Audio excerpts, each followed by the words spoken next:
right, and so special thanks to this company who was nice enough to send us this outdoor or indoor doghouse. We're gonna put this together and show you what it looks like.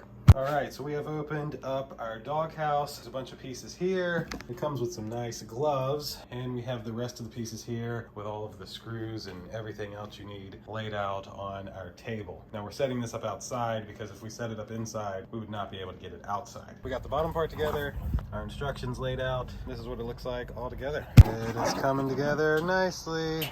All right, so here it is all together. A little bit of a rainy day. Definitely you'll want 2 people to help put this together, and all you should need is a drill and maybe a wrench, and in about an hour you can have this put together. You can see it even rained today, and the inside of it is dry. The floor does just plop in, but easily a large dog or even 2 small dogs that get along could fit inside of here. That will do it for this doghouse. Thanks again to the company for sending it to me. Thank you all for watching. We'll see you in the next one. Deuces.